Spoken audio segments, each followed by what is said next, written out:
the uplift is being weird. I don't know. Won't let me in. Yeah, I'm in there right now. Oh, there we go.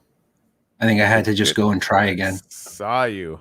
Hey, so we're live now. So this is my buddy Recourier, and I met the Recourier through like Crypto Monkeys, and then Metaforce Comics, which has an amazing build in Genesis. What's the coordinates for the one in Genesis? 3700, 3700.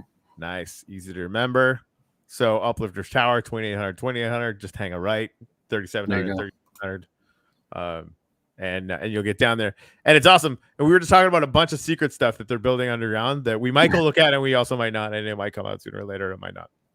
So, yeah, but I mean, we were gonna do like actually, you know what? I'll go upstairs. We'll do some gratitudes. By the way, there's like 10 people already. Thank you guys very much for coming and hanging out in this special afternoon session. Yeah, this is going right on Uplifters, right? I gotta send it to my dudes. Yep. We're doing it live. We're doing it live as ever. It's down in the office this morning. If you guys find this, all of our team gratitudes go up in this building. Go up in the tower though and get some stuff going on. This billboard, I really love how that turned out. Hope to see a lot more billboards in the space. Yo, you know what? I'm just grateful for you today, man. I'm grateful we met. Man. That is awesome. I won't steal that and say same, but same. Good. That'd be funny. Same.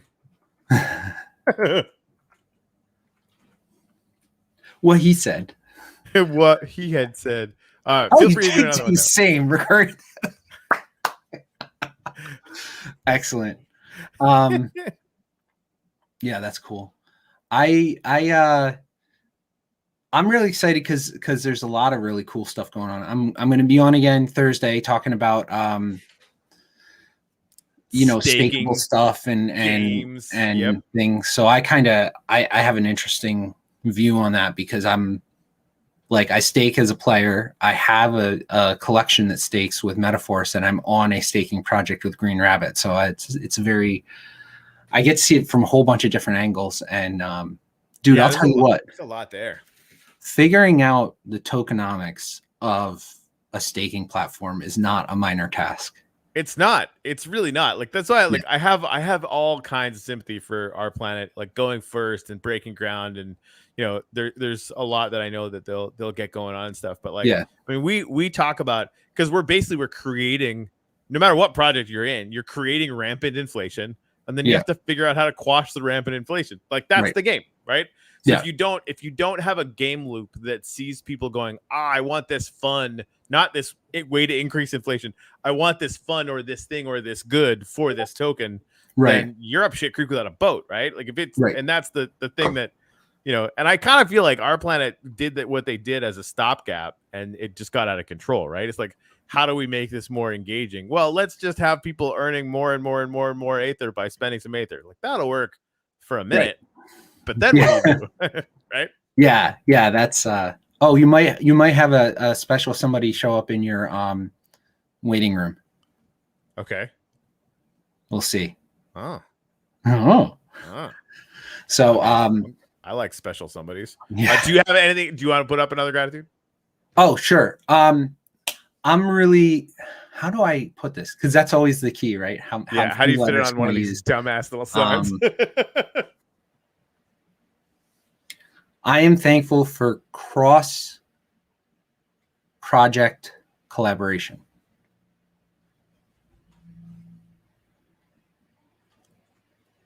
So I've got a couple different things. I mean, y'all know me. I'm like, hey, I'm on the Crypto Monkeys team, and I'm on Metaforce, and I have my Upland Comics thing, and I'm on Green Rabbit. So I'm all Mr. Multi, like everything, Mr. Multi, like everything is. The sign's not big enough. If it was, that would be your title. Exactly. It is how You cut out a little bit for a second. Check my internet here.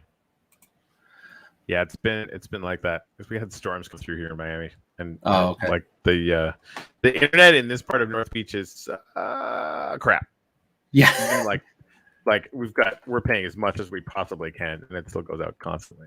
Yeah, I'm lucky. It's all buried underground here, and it's fiber optic and everything, so it's been pretty solid. But yeah, I've been in the space for a little while, so I have some contacts and some people that I've worked with and stuff in on different chains and in different stuff. So I do things not just on Wax, but on some other chains. Wax is definitely my biggest right now. And I'm more and more able to be talking to people and being like, well, what if I'm like the project wingman? I'm like, hey, have you met whoever? Hey, have you met whoever? And it's like all of this stuff is starting to come together. There's so much talk about cross-chain things and bridges and Wax DeFi and connecting all of the different spaces. Cloud Wallet just expanded all of its ETH tokens, so there's like a bunch more Ethereum token bridges in the Cloud Wallet now. In Wax Cloud Wallet? Yeah. Huh. Like this week, they have a bunch. They have so they already had Tether, right? Yeah. WETH, BUSD, Wrap BTC, USDC, and DAI. Huh. And they're just sitting there in the Wax wallet, huh? Yeah, you can go and you can bridge all that stuff to Wax now. So it looks like they launched all of those Wax wrapped versions. The Wax team did. So if you wanted to go and bring BTC onto Wax, unfortunately, BTC is going to be a 2-hop, right? Because you're going to have to take Bitcoin and put it on Ethereum, and then take Ethereum wrapped Bitcoin and put it onto Wax wrapped Ethereum wrapped Bitcoin. Yeah. Which kind of melts your brain a little, but either way. But they're there. And I like DAI. I mean, I was happy that USDT came on, but I really like having some other ones. So there's DAI, USDC, BUSD, and USDT. So there's, as soon as somebody like brings some on and figures out that it makes sense to do it, they're going to be able to set up those arbitrage pairs on Alcor, and then you'll be able to earn some little bit from that. So it's good. Now all that's left is we just need liquidity. We need people to bring it on, which is a little bit tough when the Ethereum gas. Oh, there you go, Upland Comic Stadium. When the Ethereum gas fees are so high, but yeah. Oh, dude, go in there. Let me show you some kind of cool thing I'm working on in there. Okay. If you go down and go to the center line and then do like a U-turn, it looks wicked yellow with your package. And then go into that stair right there. Yeah, go down in there. So this goes down, and then you get all of the waters boxed in. And then that part I haven't developed yet. But if you go, I like that. Go over there. Then you can go under the stream. And that's what I'm going to do, like that whole level, wherever the stream is, it's just going to be boxed in, and you can go around it and connect all of these things up and go into all of these places. So we're slowly but surely excavating everything under the stadium. And then there's going to be 3 levels under the stadium. And then here we're underwater. I freaking love this. I need somebody to make a video of these tunnel things, because it's kind of weirdly zen, you know? And then over here, you go over, you can get into the Pantheon, I think. US Mint. Like everything connects to everything in here. You can run around the whole compound, and then you can pop up in and out of different buildings and different spots. You can go over to the marina. When you first showed me this, I was just like, what? I couldn't handle how cool this was. Yeah. So that's a lava tunnel. Awesome. There's so much stinking stuff going on in there. Right? Yeah. Man. Yeah, I can't wait for Punch Time. This is the temple. That goes What is this? That goes to whatever the final world, the afterworld. Oh, this is like it goes to the end? I think so. Or it did at one time, and then you guys changed some settings and it broke some stuff, but that's okay. Either way, like that's just like Pushbud built that. What is happening? I've never seen this before. That's like breaking my brain. Yeah. Yeah, there's a few things about the end we've sort of needed to clamp down on. Yeah. Well, it was interesting being early in, before you guys had set any rules. We were doing all kinds of weird, crazy stuff. And then you're like, that's super cool, but we can't like have a game that works that way. So let's fix this and that. Yeah, it's all fun and games to the 13-year-old kids bringing in when the break the server event. We were supposed to try and break the server with a pistol, but this 13-year-old kid was like, "Yeah, but watch what happens when you explode an infinite number of fireballs." Yeah, yeah, it's never dull. Freaking love these things. Yeah, so this is. I really love Upland Comic Stadium. That it looks great. It was hard. There was a lot of land trading and a whole bunch of crazy stuff we had to kind of do to get enough land there to make it all happen.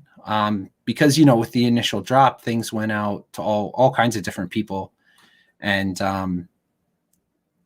over time, what are you doing? I'm trying to get out. It was not working. So there's 100 by 100 that's there, and then there's 2 50 by 50s on the bottom side, right above the Metaforce. Yeah, the classic Metaforce. And then we got both of the rail plots on the north side of it, so we could build the grand entrance. So all in, that's 100 by 2. I think it's 100 by 200, and it's a total of like 8 different parcels or whatever. This is good. That's the other thing too. Like we're talking about as an uplifting thing, making a PvP areas, but I wonder if there's like a different kind of like a Minecraft game loop that we could have for in here that'd be kind of more team sports.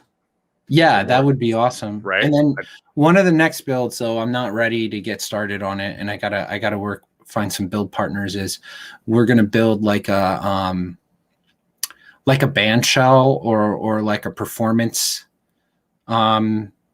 stadium, not a stadium, but like kind of like how it is in Chicago and other places where you've got like a main stage and then you've got a huge open area for people to watch. So I've now got a parcel for that. And that'll be not too far away from there. Once it's all done around Metaforce and Left and Crypto Monkeys and everything, it's going to be like all these different things to go to. And then eventually all of the tunnels are all going to connect. And we've got the Neon Space guys working. They're just above Crypto Monkeys.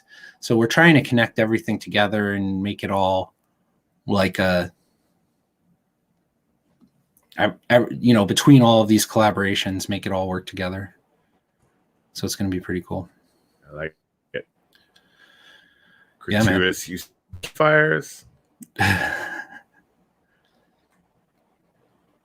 Yeah, dude, this is cool. It's a little choppy though. I'm not going to lie. Your screen's a little. Is it? There's some bandwidth stuff like the. Yeah, I think it's just on my internet side. So. Oh, look at this. Somebody else is doing it. That's cool. That's a much different setup. That's cool. Right? Though. It's like tennis. It's the people making these X's. I wonder if it's for the ones that they own. Yeah, Neon Spaces is up here, right? I thought they had a spot. Yeah, they're just above Crypto Monkeys somewhere. They're gonna have there'll be a Metaforce street. Yeah, gyrating hips. That's part of their whole collection and squad. That is such a bright. That's good. Yeah, it's good stuff in there. Gratuitous use of sea lanterns. I approve. Yeah, that entire Upland Comic Stadium is built. There's a full level of sea lanterns, and then the stadium sits on top of that. So it's like however many. It's 100 wide by 150 tall for the sea lanterns. So that would be what, 15,000 sea lanterns? That's a lot of sea lanterns. Yeah, so there's a layer of 15,000 sea lanterns there. Time for bourbon. Gorno, I kind of feel like it is, buddy. Like that's something that has been on my mind today for some reason. So anyway, so Recourier, you wanted to come on, like there's some like updates on the Metaforce situation or something to that general effect. What is going on? So our first full Metaforce comic is coming out this Friday. So we had dropped a kind of a preliminary comic called Lore Stories, and Lore Stories is going to be its own series. And we just dropped some some common lore stories, but eventually there's going to be a rare and a legendary, and Lore Stories is going to be its a whole series, right? And then Metaforce will be following the Metaforce team through their world, and that'll be a whole series. So Metaforce issue 1 is coming out this Friday, and we've got it. So it's totally built fully like an e-reader. So you go to metaforcecomics.io and you log in, and then all your comics will be there. You'll see your comic on Atomic Hub, but you're only going to see the front and back cover as image. To actually read it, you're going to want to go to metaforcecomics.io. Now, this is going to be completely open. We're going to tell everybody, this is how we did it. This is how we think you should do it. If somebody else wants to do a book with us, we'll show them how to do it. If somebody else wants to implement a book reader on their own, we'll show them how to do it. This is not like a proprietary thing. Mm-hmm. It's just, we're already set up on metaforcecomics.io. So you log in, you'll be able to see your assets. You pull up your comic book and you can read it. And you open it and you flip the pages just like a real comic book. That's cool. And then on the rare version, there's going to be some animations. So you flip the page and there's some animations going on.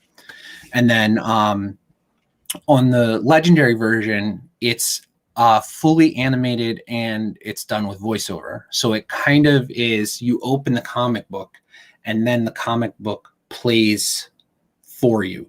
So it's somewhere, it bridges a gap somewhere between a comic book and like an animated television show. And, all of us did our own characters. And then we have James Duval is voicing one of the characters, and you would know him from like Donnie Darko, or he was in Independence Day and other stuff. Mm-hmm. And then Mark Boone Jr. is another one of our voice actors, and he's been in all types of stuff, going in 60 Seconds, and he's been in TV and movies and all kinds of things. So what you're saying is like I feel like we're just like passing over this. So you have Donnie Darko voice acting on your fucking comics. Yes. So the guy that played Frank, he played Funny in Donnie Darko. Right.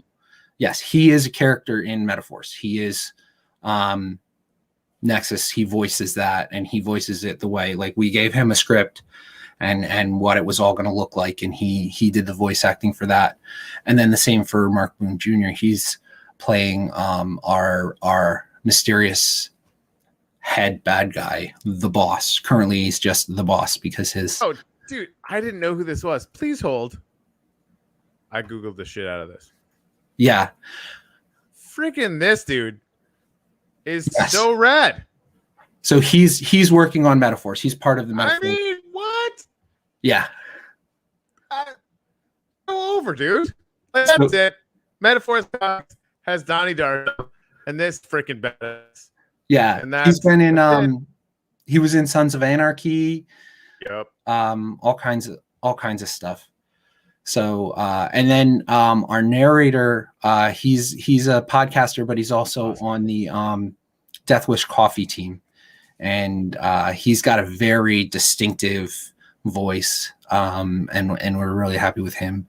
And then a friend of mine in real life, friend of mine who's also in the space, is also voicing one of the bad guys, Kill a Whale, and he did a great job with that. And it's been really, really cool taking those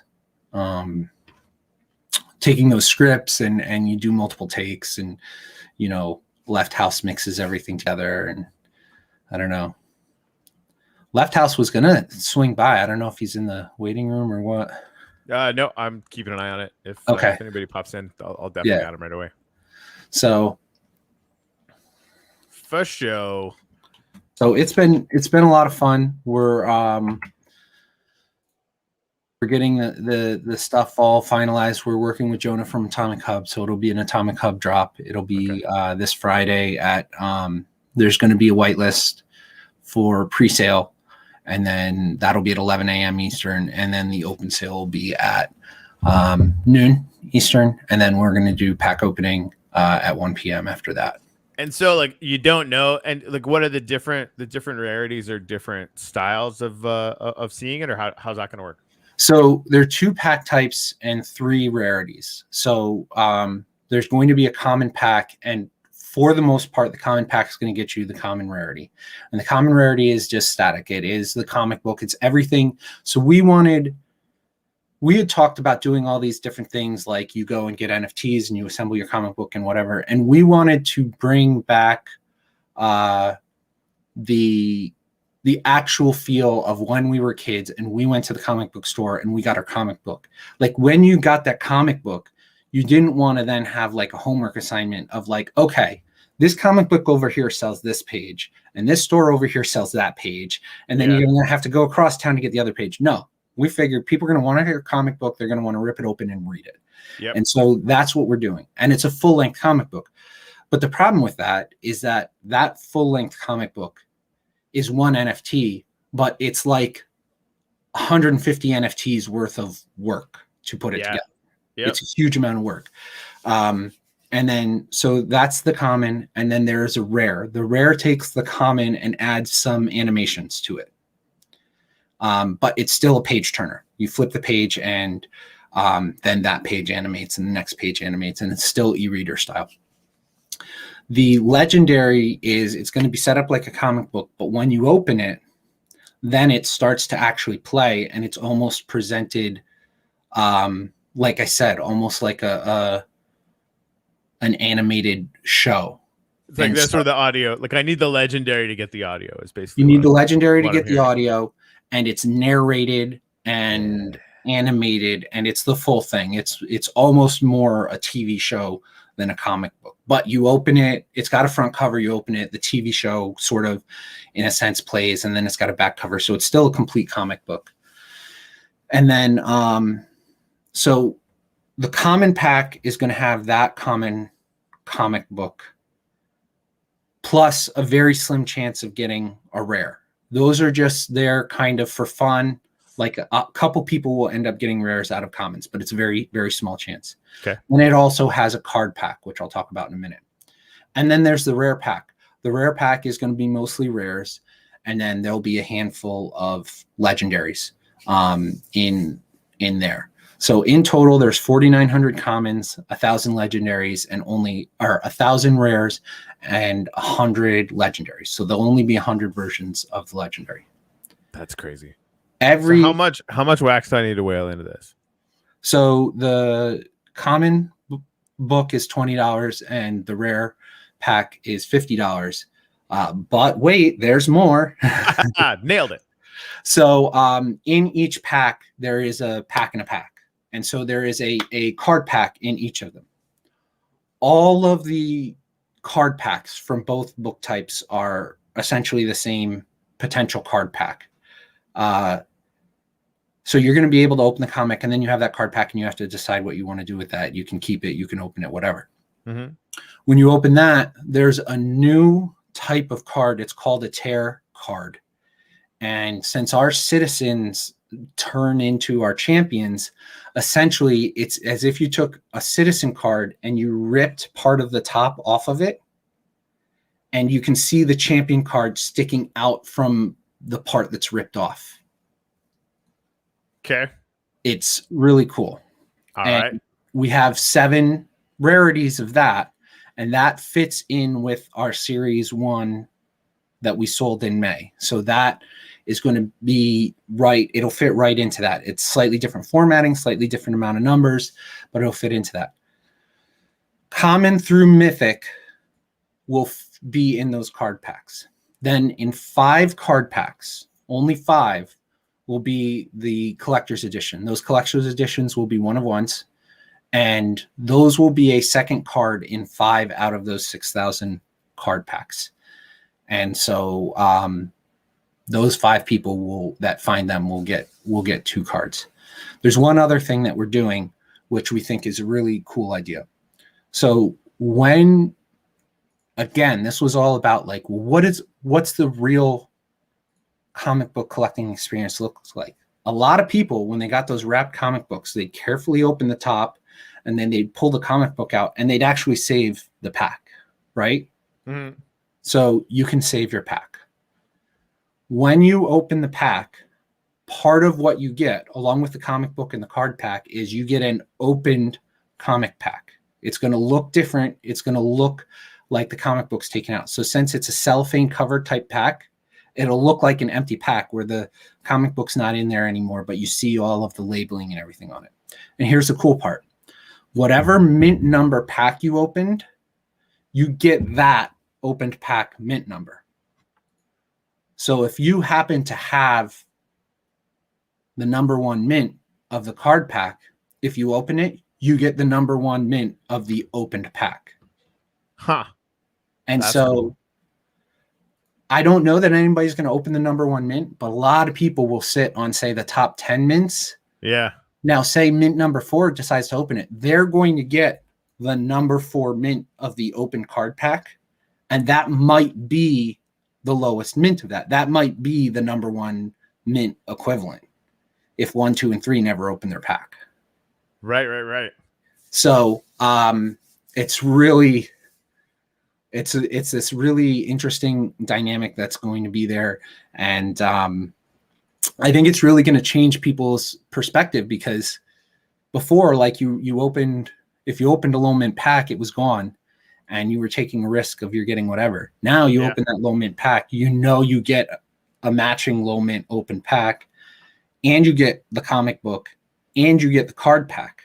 Now, once you open that card pack, anything could be in there, from a common right up to the mythic, and you could even get the 2 card back with the 1-of-1 collector's edition in it.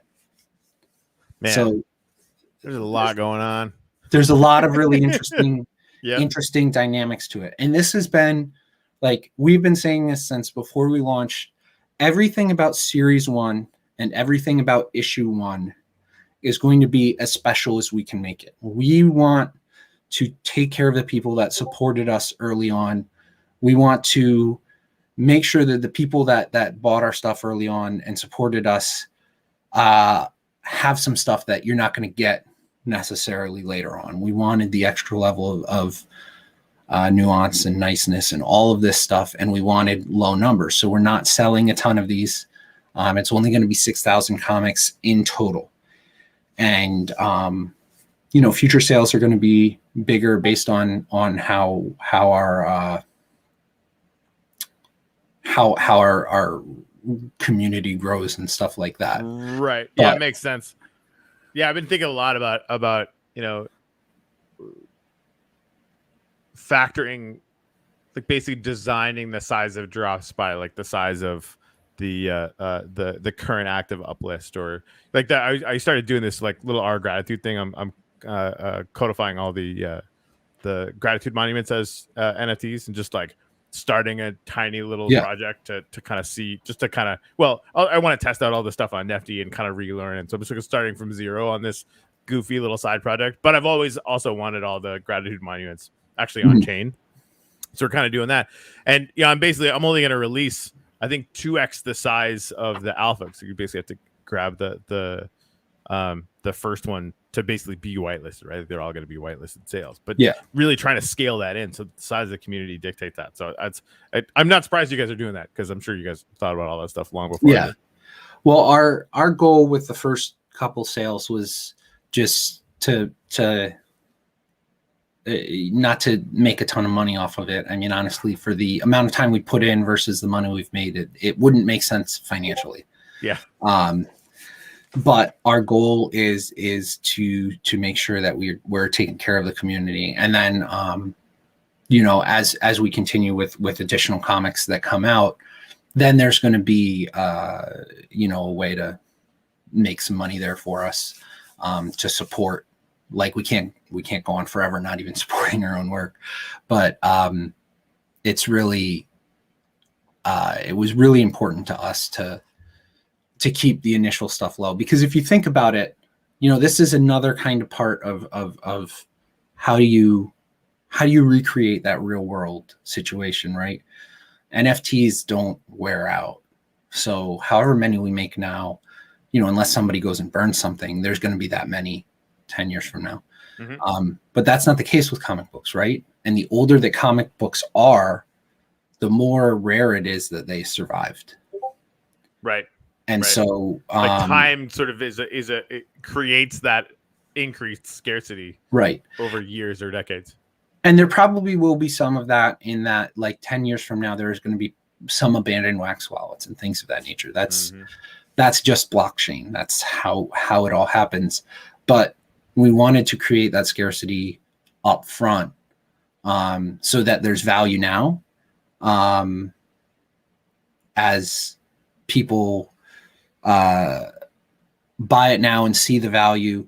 But as it grows, as the community grows, those will be a little more sought after. And but also it hopefully it encourages people to hold on to them, and not just like flip them and try and make a quick buck off them. Yeah. But there's going to be those people, and you can't get upset about that either. But liquidity is good, for sure. Well, and down the road too, I mean, like the number of things that even just you yourself and your team have come up with as far as, you know, gamifying the experience. And I know, like, we talk about this at Uplift a lot too, like the ability to go back and look at the templates that are out there, especially with all the lore that you've piled into it, like the things that are out there, like you could pick any character and make it a gamified experience connected into the Uplift, right? Like if I set you guys with a mission to figure out how to make people burn those to get something, you know, you'd see half of them get burned, right? Right. Well, and somebody asked, I think it was Gorno, asked, you know, if there's any official partnership with Green Rabbit, or if there's any announcements there, or there's no announcements yet, other than, you know, the same thing that we've said all along. It's going to happen. It's just a matter of time. And the other thing is and Venom and I were in total agreement that we don't want to take advantage of the situation. Like, a big chunk of the Metaforce team is also working on Green Rabbit, and it would be not fair for us to leverage that.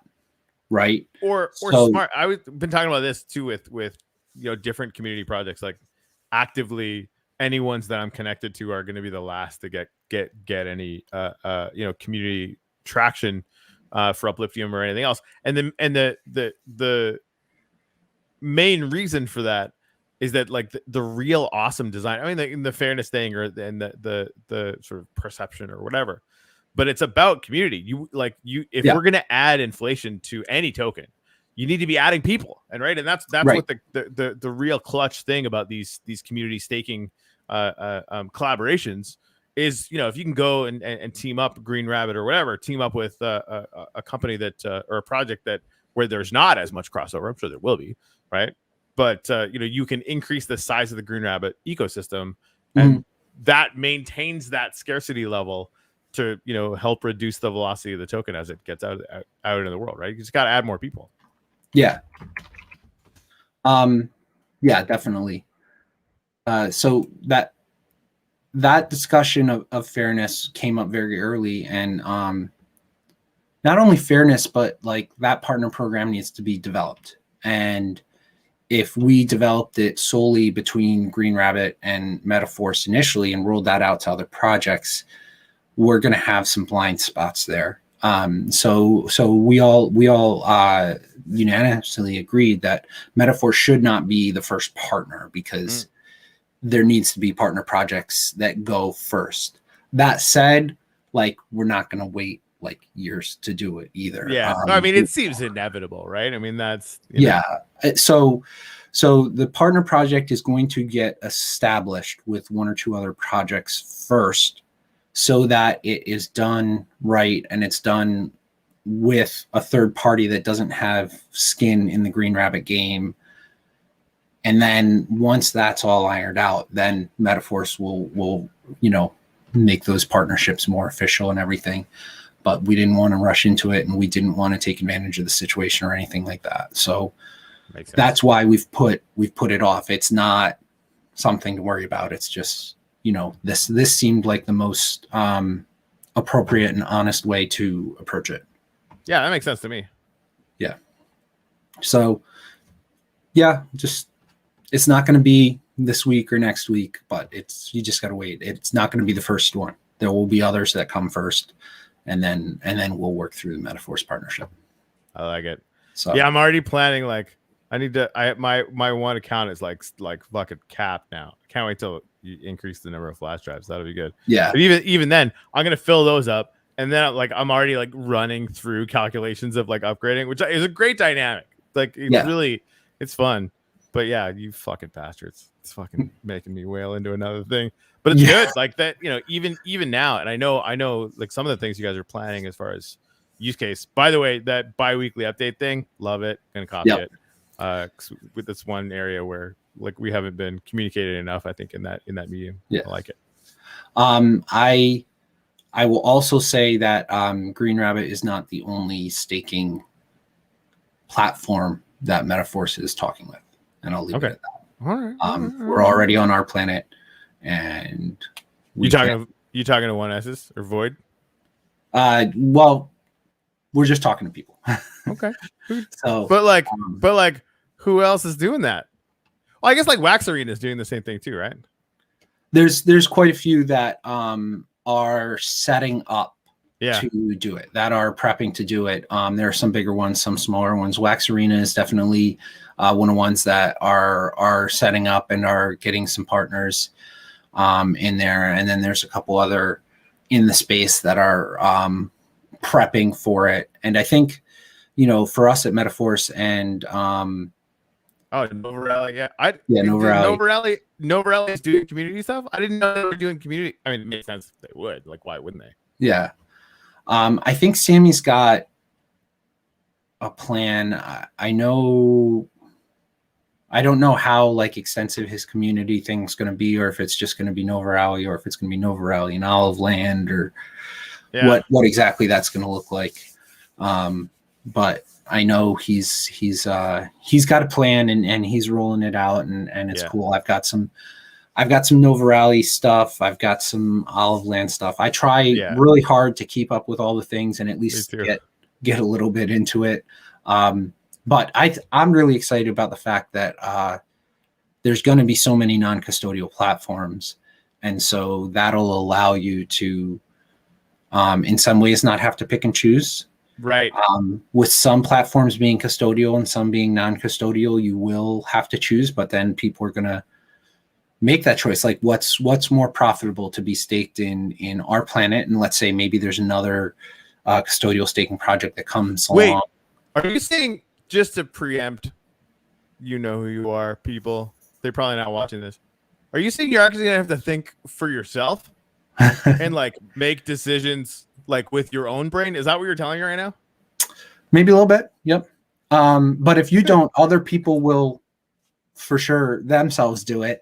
And I think that's great, because that's I'm really hopeful that our planet actually gets partners for their cards somewhere else, so that maybe some of the people will pull some of those Our Planet cards out and reduce total ether generation. I think that's well, I shouldn't say inevitable, but I think it's likely. I think like I saw Blockchain Cards was talking about, he had this idea that they should just stop all community distribution for Our Planet. It's just the wrong play, right? Like it's the one, it's the thing that brought everybody. You don't need to do it. What you need to do is create a fucking reason for people to burn Aether.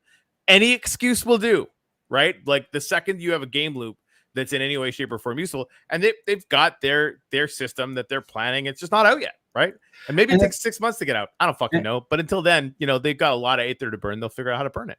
And the thing is, if you look at it and you do the math on it, doing anything with the community pool for our planet is, I mean, I don't want to be so straightforward necessarily, but it's kind of a waste of time, because our planet, the wild vast majority of their ether production is from their own cards. The small amount that's from their community staking is in some ways inconsequential. Now, I know that wasn't the case early on. Early on, the community staking was a huge amount of the ether production. It was everything. Yep. But now, like, so many new high cost elements have been made. Yeah. And once they introduced, like, your inventor bonus is equivalently a mythic, and then there is definitely going to be a mythic and some legendaries and other stuff that come out. Yeah. That ether production is by far the most from like, even what they could do that would tremendously cut their ether production is if they found another way to reward some of these cards and said, okay, you can take it out of staking for ether production and you can do this other thing with it. Right. What if you were earning wax on or earning, and that's a good idea, right? Like, if you, and then, you know, if you had that option, especially like when the game gets started and you can actually use these things for different things or whatever, then you can dynamically allocate to the pools and sort of make those go. But you can also, again, like the whatever game loop they create, they can set the prices to have that same effect. And this is the real fascinating thing. That's why I love freaking talking to you about this stuff, because I know you think about this. You're like one of maybe 2 or 3 people that think about this shit more than I do, which is really fun. Oh yeah. Like, you know, between you and Tuttle, like that, just thinking through all of these things. I mean, it's what we're all doing, right? So we have to think through it for our own collections, which, because I'm the same way. Like, I'm trying to make sure that I'm in you know, all of them to like a decent extent, and really not a terrible investment overall this year.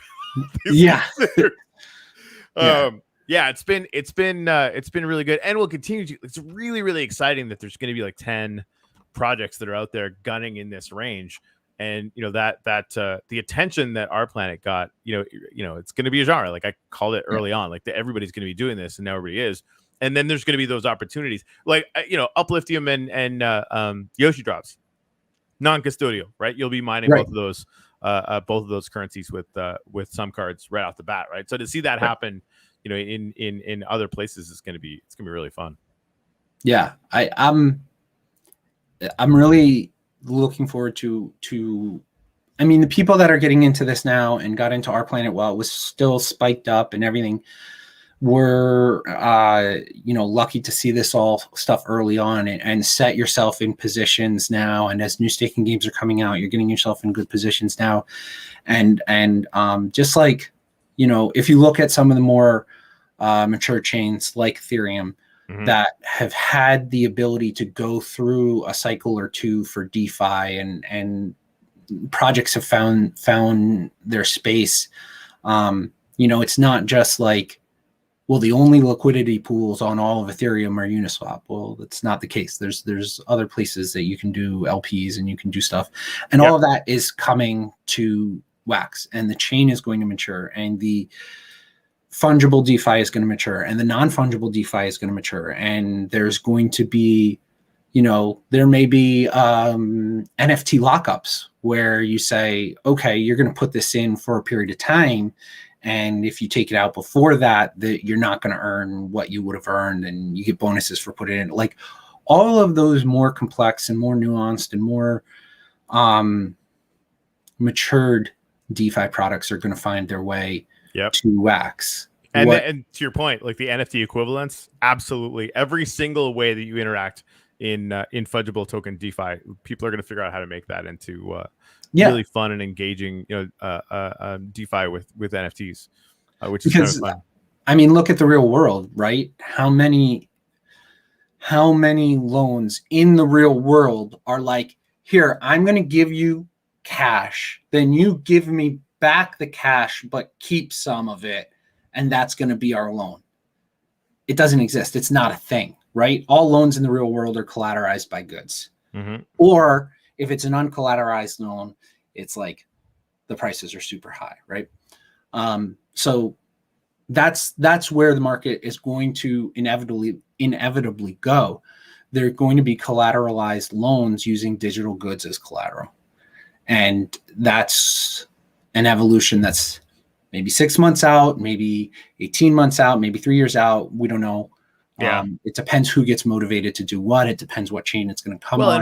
And what the market actually dictates and how it interacts with the real world, right? Yeah. Because right now, like, this gaming space is super fun, and we're sort of like beta and and alpha testing the functionalities that are going to be part of like the decentralized finance architecture of the future, which is kind of hilarious and fun. But yeah, I mean, the idea of maturing, though, I think people would be really, really well served to listen to that. And most of those people are too busy trying to flip fucking Alien Worlds NFTs to be watching this. But that, like, thinking in terms of building something with the intent to be rolling it over constantly for like 3 to 6 years, then you're done for life. Yeah. Like that, like if you're running all the way through an entire, like whatever comes up with crypto winter, I don't think it's going to have that much of an effect on NFTs at all, to be honest. But like going through the cycles that exist in these markets over a long enough course of time sets you up for life. Yeah. I mean, it's just like the real world, right? You want to diversify your portfolio, and you want to get into all these things. And Wax is a great space to do that in right now. Hell yeah. And Wax is going to be. I see this happening. I expect. Wax has done better than many other chains, the onboarding of no coiners. Now, I'm not saying they're the only chain that's done it.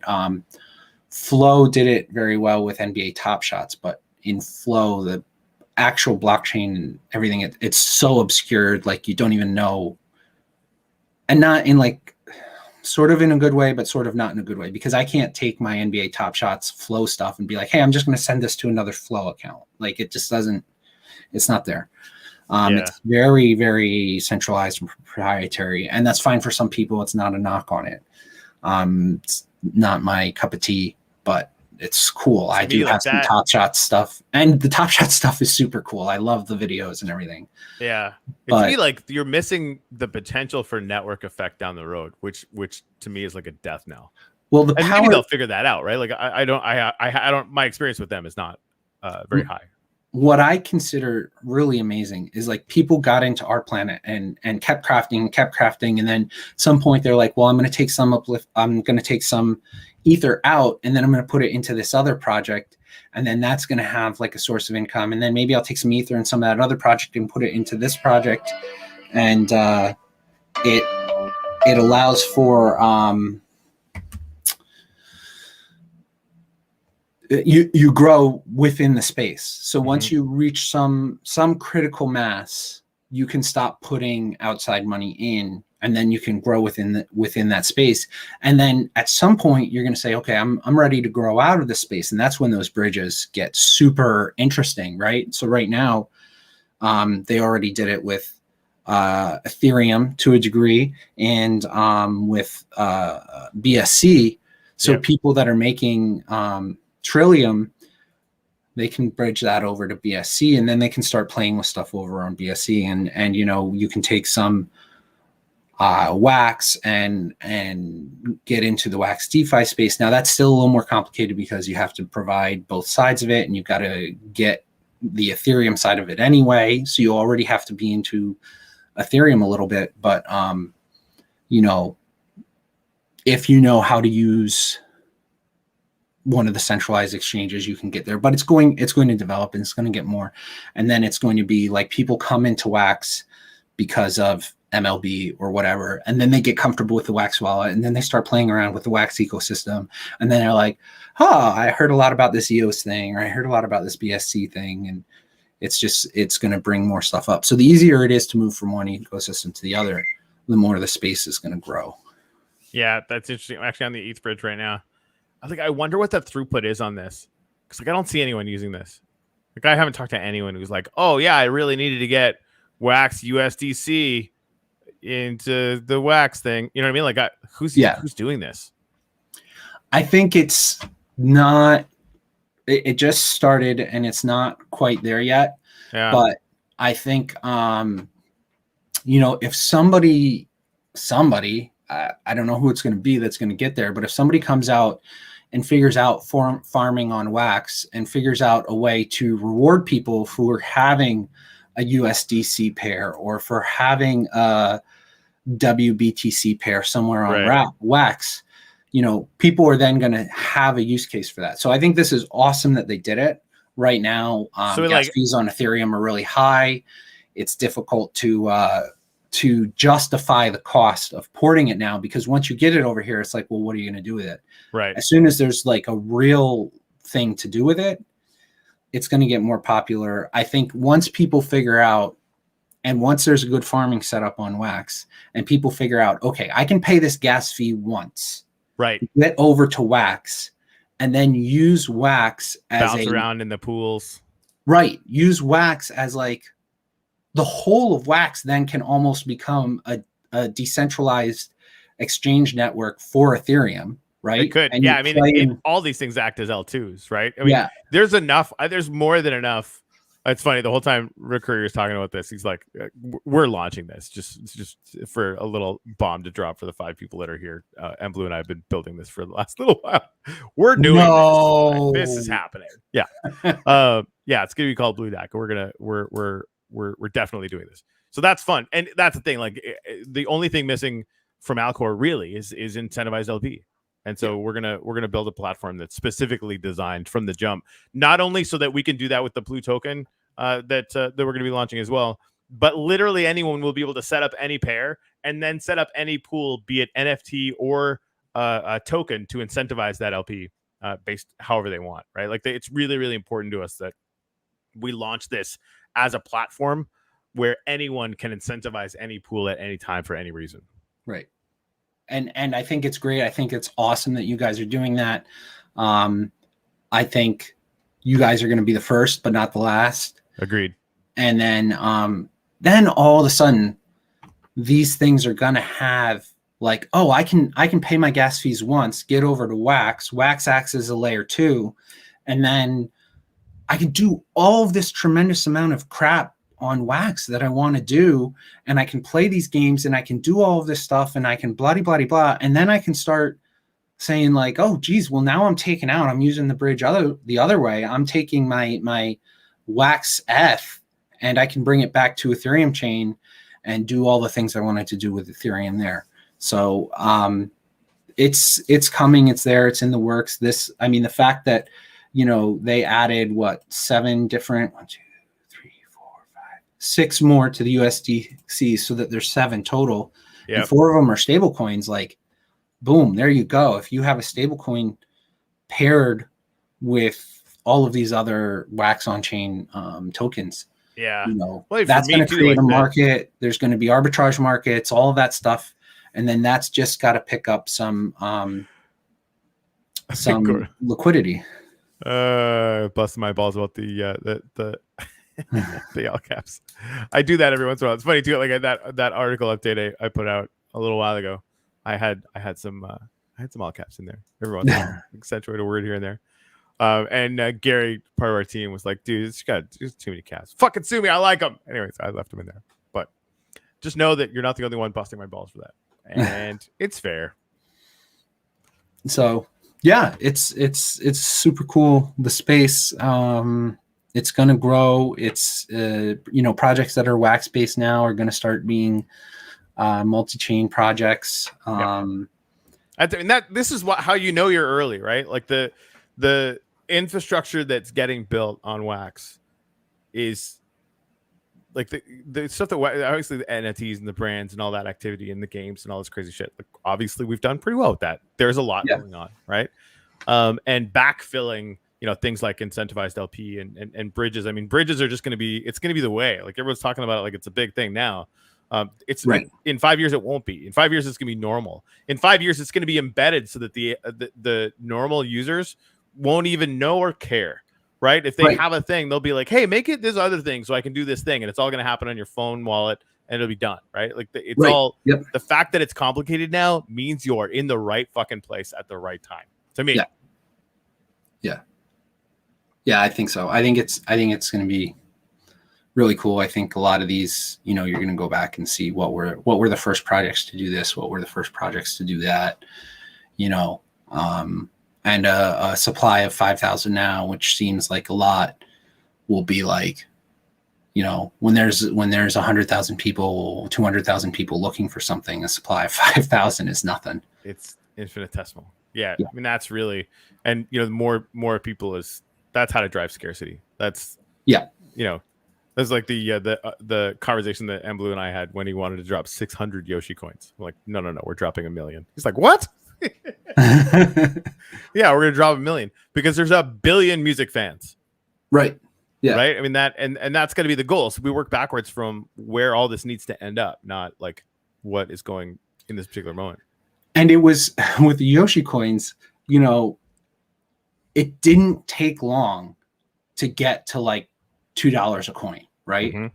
And then when you take a step and you're like, oh, I gotta get this many more Yoshi coins so I can get up to the next level of the thing, and this, and you're buying them for $2 a coin, and then you're like, hold on, they dropped 1 million of these for free, and the market cap of Yoshi coin right now is $2 million. Yeah, and it topped out at like 8 or 9. Right, which is it's insane. Bonkers. It's insane. And like we paid for the first month of development just on the secondary market. And now, like, wait till you guys see. I was in a strategy meeting for Yoshi today. Like the drop schedule, they're talking to the biggest fucking musicians on earth. Yeah. It's like, it's gonna be legit. And we told you it was gonna be legit. And some people were like, "Oh yeah, but it's minor fucking." Shut up. Like it's massive, and it's gonna be good. Now, granted, like I was talking to Blue about the pools, and I'm glad I had this conversation with him because he's still not super up on the pools. Doesn't 100% get it yet. So we had a really good conversation and mapped some things out. So we got some good movement on the tokenomics for Yoshi Bucks and how that stuff is going to work and what that inflation is going to look like. And to our earlier discussion, that inflation is going to be tied to the number of people that any one artist can bring into the ecosystem, because it has to be, right? It's like that community level to make sure that you're ramping scarcity in that direction. Well, I know, and you know, we both know that there are some names, some that we both know of, some that I know of, some that you know of, that are coming into the space. And like the number one concern is like, how do we prep the space for this many freaking people coming in? It's not like the problem is no longer how do we get people in. The problem very quickly has become how do we get ready for the amount of people that are coming. It's a good problem. It's a good problem to have, but it means some very fast development. So you know, the second half of this year, the development of things is going to be fast and furious, and there's going to be a lot of things that pop up, and I already feel it. Like I cannot manage my collection and the other projects I'm working on and keep up with the space. Like it's gone. It's gone now. Like what I could do 6 months ago is like, hey, this new thing's coming out this week and I'm going to learn about it and I'm going to get ready. Now it's like, no, like new projects launch and I'm like, when did they launch? And they're like, oh yeah, like a month ago. You didn't hear? Yeah. So we've got a DJing channel in our Slack that I started, and it's like, you know, Gary and a couple other guys, you know, are bringing new stuff in there, and I'm like, I just won't even have time to look at it. Like basically, and again, it's I buy teas, right? Unless like, you know, you've been on the show and I kind of know who you are. I don't, and it's not to say that these projects might not be fucking amazing. They really might be. I just don't know. Like I have no idea, and I don't have time to find out. And so like that is an amazing spot for people to be in. One word of caution: the avatar projects are all starting to crash. I knew they would. Right, when there's 100 million avatar projects that are all like looks like they're doing great, that's not going to last, right? Because again, the only avatar projects that are going to last are the ones that are piling community value on those things, right? It really is the value of the network that is driving like the Bored Apes community, for example, right? Like you're buying a pass to kind of a pretty intense networking thing. So if you're just buying a fucking penguin, well, good luck, right? Like it's not going to work. And you know, right now, I think the next 5 or 6 NFT staking projects that are coming out, you know, I think there's going to be really good value for those. Right. You know, totally biased, right? Like I'm in Green Rabbit. I love their team. I think it's freaking fantastic and making some interesting things. And like Uplift is going to be doing similar stuff. Like I know these things are going to work because I'm running them and I know the teams that are running them. Right. But there's going to be, for every project like that, there's going to be another 20 this year, and some of those are just going to be pure fucking garbage. Even if they're trying earnestly, right? This stuff isn't necessarily easy. The reason why Recourier and I could talk about this stuff is because we've been in it ourselves, like to the minute from when our planet started getting crazy, right? Yeah, and honestly, like if me from a couple years ago was listening to the conversation I'm having right now, I'd be like, what the hell is this guy talking about? Dude, this is all gibberish. 8 months ago. What are these words coming out of his mouth? These people are insane. And sometimes I hear myself talk and I'm like, that's a whole different language. And people that are just coming in now, that like this week, they're like, oh, what's this wax thing? And blah, blah, blah. I have people that ask me about it with, the comics coming out and people that are in real life connections and everything. They're like, I want this comic book. And I'm like, yeah, sure. Just go grab a wallet and the drop will be on Atomic Hub. And they're like, I don't know what those words mean. Yeah. And you forget that that's why Yoshi's really trying to solve that. And I think we're going to see a lot of other stuff. Like all you need for Yoshi, the new platform, is just your phone number, right? And that creates an account. It's going to hold the NFT in your account until you're like, wait a minute, I want to put this on Atomic Hub. Cool, go get it. Here's how to get a wax wallet. And then you're gold, right? Until then, and that's just like the onboarding 101, right? Like meet people where they're at, give them as much value as you possibly can, and then add features when they want those features, and then they can kind of branch out. Have fun. Sooner or later, everybody's on Anchor. Yeah, it's tough. Anchor's been, a lot of people are moving over to Anchor. That's been a big thing, which I think is good. I think it's good to run a secure account and hot wallet and all that. That's I've got multiples on both. Like, and it's different use cases, right? It's the point where like if you have a savings wallet or whatever, you're gonna have a separate account. It just makes sense to get that added layer of security. Why wouldn't you, right? Like there's no reason why we wouldn't. I think the hardest part in truth is some of the gaming, where a lot of the gaming requires a lot of signatures and a lot of stuff like that. Which is leaps and bounds easier on the cloud wallet or even on just a normal Anchor wallet. But then as those assets for the game build up and you're like, I've got $10,000 worth of NFTs to make this game run. And you're like, well, I'm not happy with this on just a cloud wallet. And I keep a bunch of stuff on hardware wallets and different accounts and all that stuff. And so then you're like, all right, I'm going to put it on the hardware wallet. And then it's like the minimum gameplay. It's like, okay, sign the transaction, get out the hardware wallet, review transaction, approve transaction, blah, blah, blah. It destroys the gameplay. So there's definitely some stuff where you kind of are like, all right, I'm going to keep it in the hot wallet and roll with it. But, and that's been dynamic, and they're like, the way I think about the hot wallet too, because I know they haven't been perfect, but there is so much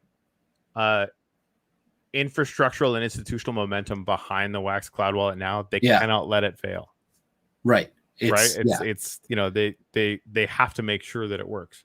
And it's perfect. It's a perfect lead-in wallet. The wallet itself gives you opportunities to make it more secure with 2FA and other things. So it's good. It's a good start. But at some point, once you have a certain amount of value in there, like you need to look at some more secure options. And I definitely had discussions with people last year that they're like, the cloud wallet is just as secure as anything. There's nothing any more secure than the cloud wallet. It's got 2FA. And I'm like, you're telling me an air gap computer that's not even on the internet is less secure than the Wax Cloud People wallet. Just don't understand what it even they're means. Like, yes, because it has 2FA. And I'm like, cool, dude. I mean, 2FA is good. It's a great thing. It's a great thing. But 2FA can get cracked. So, it's anything can get cracked. It's just a matter of how much work it's going to be to get there. Yeah. So legit. All right, man. I got to run. I haven't eaten yet today, but I freaking love you and I love our chats. and Yeah. I love Metaforce comics. Metaforce this Friday. Spend like a bunch more money. God damn it! Now Yeah, that said, like I'm in this really privileged position where the vast majority of stuff that I'm spending on all of these new assets is stuff that I got for free from games. So what are you gonna do? Right. You're like, oh no, all my free stuff, I'm having to spend it on other stuff that I like. Damn it. Yeah. And really, like I do see it as an investment. Yeah. Like that, as much as you're gonna have to, pry my Metaforce legendary comic that hopefully I will get out of my cold dead hand someday, or Dude, never. That's literally us on the team. That's the thing we're most worried about. Like, what if we don't get one of our legendaries? Yeah, like that's a problem. But it's a legitimate concern for us because the pre-sales limited, the open sales limited. Like, you're not going to be able to go out and buy 20 packs off the drop. Yeah. So we're all like legitimately like, so we're just going to have to keep buying up secondary packs until we get our legendaries. So the rarity thing, considering how epic these things are, I guess it makes sense, right? Because it'll just drive price. I just worry about having something that is that amazing and having it only be in 100 hands. It's not always going to be the case. There will be a little bit more in future drops, but this one, like issue number 1, the Genesis edition, whatever, there's only going to ever be 100, and there's a good chance there won't even be 100 because I've never seen a drop with 100% pack opening. Right. There's always a Ken Bozak that's going to like take that pack to his freaking grave because he's a fucking lunatic. So in reality, if you're talking liquid copies of it, 85, 90. I want one. I know, right? That means definitively less than 100 people, because it would have to be the perfect world where every legendary got opened and they got equally distributed to one per person. Then at the max, 100 people can have it. In reality, that number is going to be much smaller. It'll be weird for sure. Because there's some people that are going to have 2 or 3 and are going to hang on to them. Well, that's fun. Yeah. So that's fun. If I had 2, man, if I got 2, I don't know. I'd probably put one up for sale, but it'd be for like an absurd number. Yeah. Right? Like, what would you even do? Or if you guys needed it, I'd probably give it to you guys. Well, that's the thing. Like, if I got multiple and someone on the team who helped build it with me couldn't get one, then I'd be like, yes, we're going to work it out. We're going to figure this out. It's going to be okay. Right? As soon as everyone who helped build the product has one, once all those check marks are, then I don't know. What decision am I making if I have a spare? Then it's tough. I do not want to get rid of it. If somebody on the team doesn't have one, no doubt we're going to work something out. Once everybody on the team has one, that's a hard question. Yeah, that tough question. Like freaking diamond arms, let alone diamond hands. All right, man, I gotta go eat. But thanks for coming on. Friday's the sale. Where do they? So Friday, 11 o'clock pre-sale, 12 o'clock open sale, 1 o'clock pack opening. It'll all be on Atomic Hub. Nice, cool beans, bro. All right, cheers. And Thursday morning roundtable. We're talking Thursday morning staking roundtable where we can just have the conversation we just had all over again. And we will. All right, cheers, guys. All right, man. Later.